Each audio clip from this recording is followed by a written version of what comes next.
ভারতের প্রধানমন্ত্রী নরেন্দ্র মোদি এবং মার্কিন প্রেসিডেন্ট ডোনাল্ড ট্রাম্পের মধ্যে চলা দীর্ঘদিনের মান অভিমানের দেয়াল কি ভাঙতে চলেছে? শুল্ক যুদ্ধের উত্তাপ, অভিমান আর কড়া কথার দেয়াল পেরিয়ে হঠাৎই যেন বদলে গেল সুর। প্রধানমন্ত্রী নরেন্দ্র মোদির ৭৫তম জন্মদিনে শুভেচ্ছা জানিয়ে ফোন করলেন প্রেসিডেন্ট ডোনাল্ড ট্রাম্প। শুধু তাই নয়, শুভেচ্ছার সঙ্গে প্রকাশ্যে মোদিকে বন্ধু বলে উল্লেখ করেছেন তিনি। কয়েক সপ্তাহ আগেও এই দুই নেতা একে অপরের বিরুদ্ধে কড়া মন্তব্য ছুড়ছিলেন। মঙ্গলবারের এই ফোন আলাপেই যেন দেখা মিলল অন্য এক দৃশ্য। ফোন আলাপের পর ট্রুথ সোশ্যালে দেয়া পোস্টে ট্রাম্প লিখেছেন, মোদি একটি অসাধারণ কাজ করছেন। রাশিয়া ইউক্রেন যুদ্ধ শেষ করতে সহায়তার জন্য তাকে ধন্যবাদ। স্যান্ডেলিনা সো, রূপচর্চায় আভিজাত্য।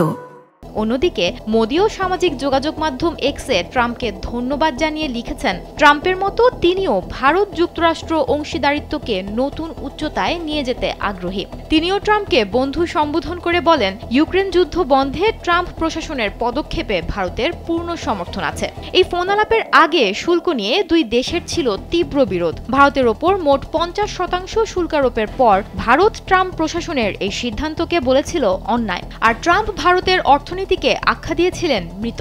পাল্টাপাল্টি শুল্ক বাণিজ্য চুক্তির আলোচনা পর্যন্ত থেমে গিয়েছিল। তবে এই ফোন আলাপ ও বার্তা বিনিময়ের পর বিশ্লেষকরা বলছেন, সম্পর্কের শীতলতা হয়তো কাটতে শুরু করেছে। তবে মঙ্গলবার এই ফোন আলাপের পাশাপাশি দিল্লিতে এক বৈঠক হয়েছে।